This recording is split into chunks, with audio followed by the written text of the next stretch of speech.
It's no secret that a lot of players and collectors are frustrated by the increasing size of these new Pokemon sets. But one thing that is never really discussed, how does the size of a set influence its investability?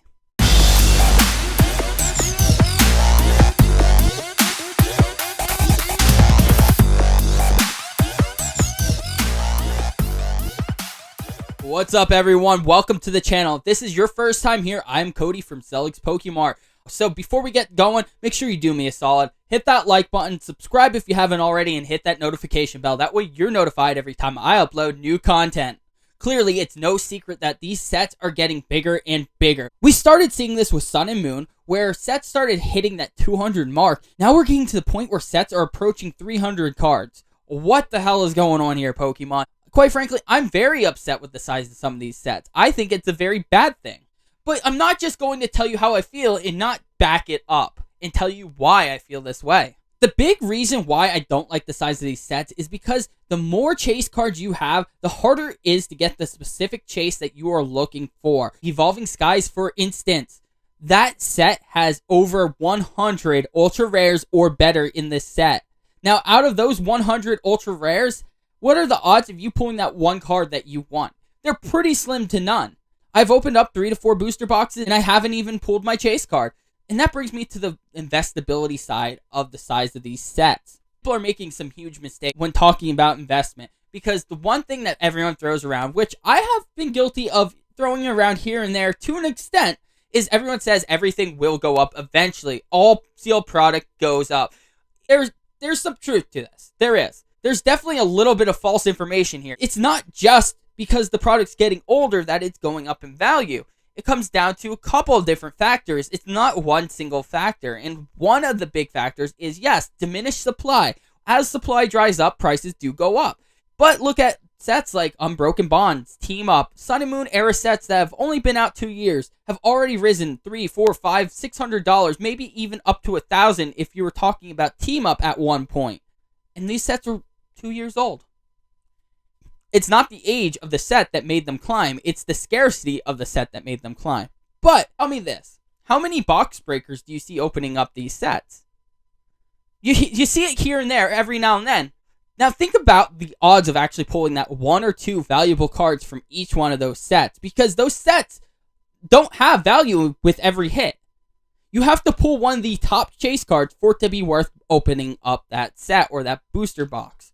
For instance, Burning Shadows, all you have is a Rainbow Charizard. I have opened up tons of Burning Shadows and never pulled a Rainbow Charizard, which is the chase card of the set, and the only card that's really even worth chasing after in the set.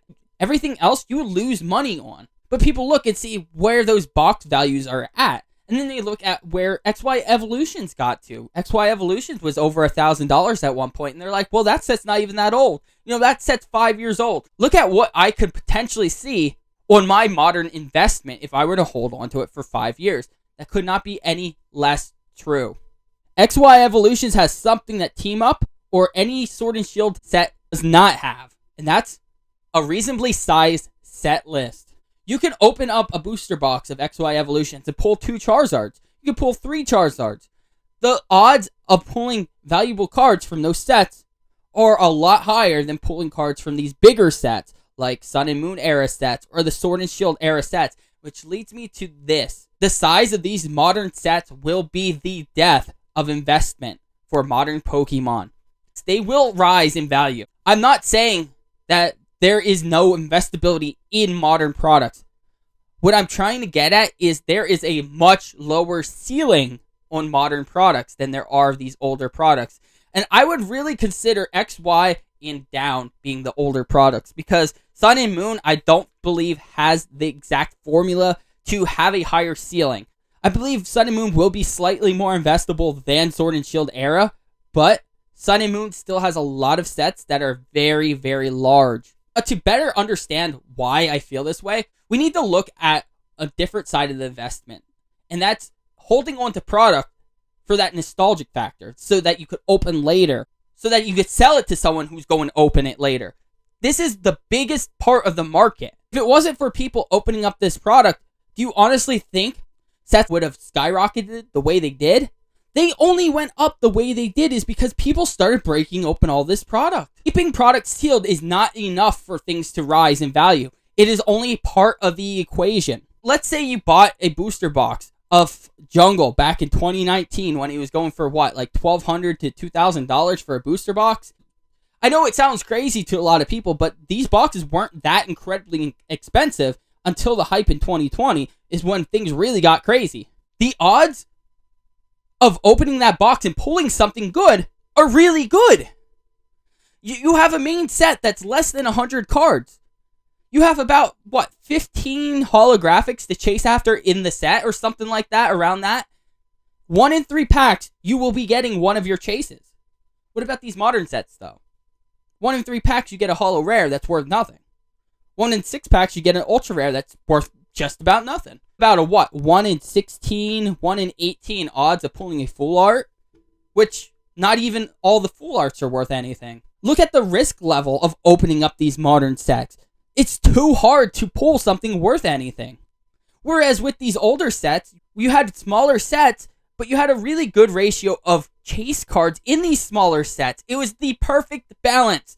It was the perfect storm for an investable product. I'm going to use Black and White base set for another example, because that's a set that's not super old, but it's old enough to see the logic behind this. That set's fairly small. It's around that 100 mark, maybe a little over 100 cards in the main set. And you have about 3 main chase cards, and that would be your Zekrom full art, your Reshiram full art, and your secret rare Pikachu. There are multiple box breaks on the internet of people opening these boxes, and guess how many of those hits you would get per box? I literally did not see a single box break that didn't get at least one of those hits. There were some boxes that got all 3. There were boxes that got duplicates of some of these. The ratio of pulling your chases were so much more reasonable in these older sets because the set sizes were much smaller. We have too many secret rares in these new sets. We have too many cards in general in the main sets.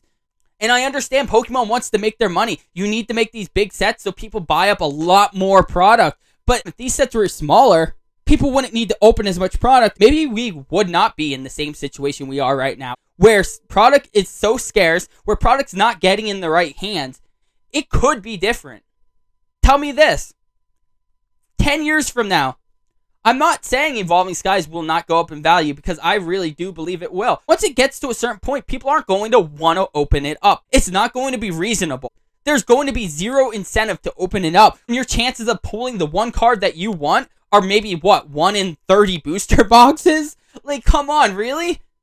10 years from now, when these boxes are up in value, people aren't going to spend $5,000 on a box like this to open up on a live stream, because they know they're not going to get their value, and they're going to struggle to sell the packs, because if it's $5,000 for a booster box, guess what? You got to charge, $200 to $250 a pack just to get your money back from the booster box. Have a 1 in 100 pack shot at getting something even remotely close to the value. Who's gonna pay that when you could literally open up a whole case of these booster boxes and not even pull the one card that's even worth pulling, even worth chasing after? And that's what I'm getting at. I feel like the ceiling is much lower for these modern sets because of the size of the sets. Now, these other sets from X, Y, and down, they have much smaller sets. They're much more reasonable to chase after. They won't require as many booster boxes to hit, making them better investments, in my opinion. These are sets that box breakers are going to open up in the future because, you open up one and you have that excitement. People are excited because the box is going to have something in it. It might not be a ton, but at least you'll get something. Whereas with the Evolving Skies, you can open up a case before you find that one good card. I really do feel like this is something that needs to be discussed a little bit more, because I think the size of the set is really bad for investability. This is strictly speculation. This is my opinion, but let me know in the comments down below. I want to know what you think about set sizes and how it affects investability.